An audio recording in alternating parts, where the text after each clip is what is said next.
Na međunarodnim festivalima doživio je veliki uspjeh. Berlin mu se toliko uvukao u kožu da sad živi na 2 adrese. Što ga vodi kroz filmsku karijeru? Razum ili srce? Ognjen Sviličić.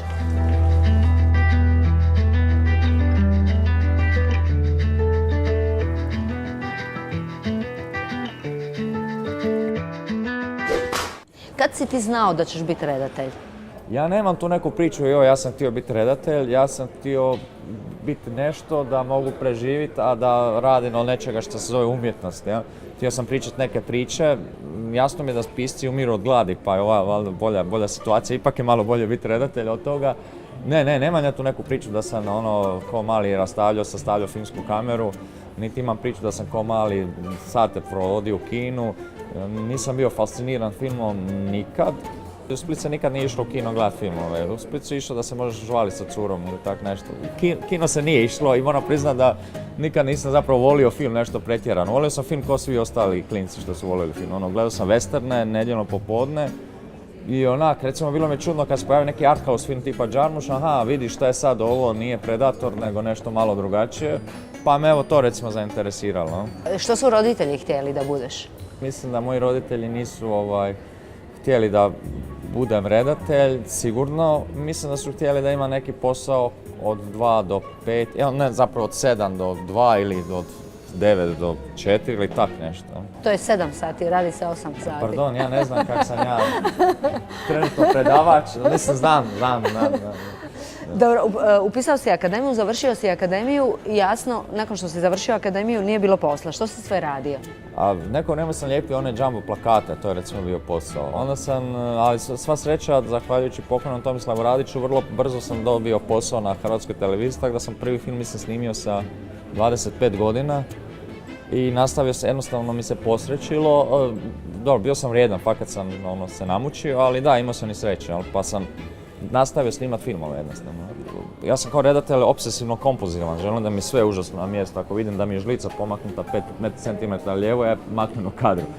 A neke moje kolege su puno opušteniji u tom smislu, onda mi je gušt pisati nešto što je možda opuštenije.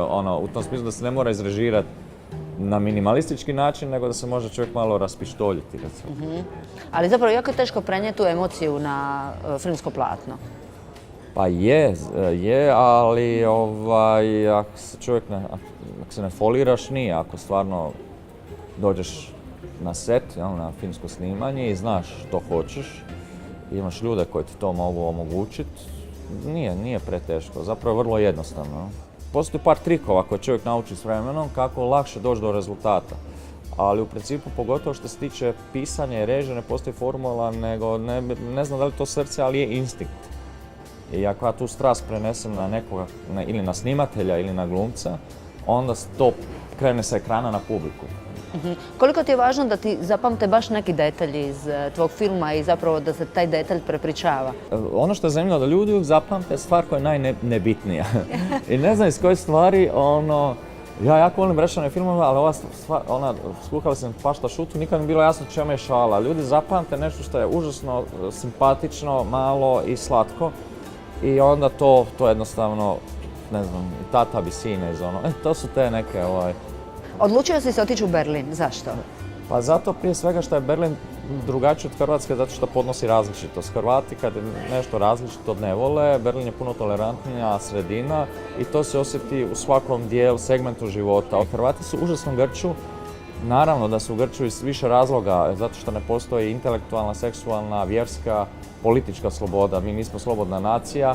Njemci su priznali svoje greške iz prošlosti, pomirili se s time i postali jedna nacija slobode, jedina nacija slobode u Europi sada. Jesi Berlin zavolio nakon Berlinala? Jesi ti zapravo tamo faca? Nisam tam faca, niti me tam iko zna, faca sam u krugovima ljudi koji znaju film, istočnoevropski film i film koji sam ja bavim. Ali ono što ja mogu zahvaliti Berlinaleu, to je da ja bez Berlinalea ne bi vjerojatno pričao sad s vama, zato što me niko ne bi znao tu. Kad sam imao svoj prvi film, ljudi su govorili ok, simpatičan je, nakon što je film došao u Berlinale, odjedanput je bio genijalan film. Tako da ja mogu Berlinaleu zahvaliti svoju hrvatsku karijeru zapravo. Ovdje predaješ na akademiji, predaješ scenarije, tako? Što kažeš svojim studentima? Je li razum ili srce? Kako trebaju ići? Razum je dobar kad treba platiti račune. kupiti stan, kupiti auto i tak dalje, ali u umjetnosti mislim da je bitno ono što dolazi, ja bih rekao iz pleksusa odavde, nisam baš siguran za srce, ali negdje iz tvog centra. Evo, ja bih se htio zahvaliti svim ženama koje sam upoznao u životu, jer su me naučile kako upotrijebiti ponekad i ovu stvar koju držim u ruci. Pa evo, zahvaljujem i nadam se da ću to u buduće češće raditi.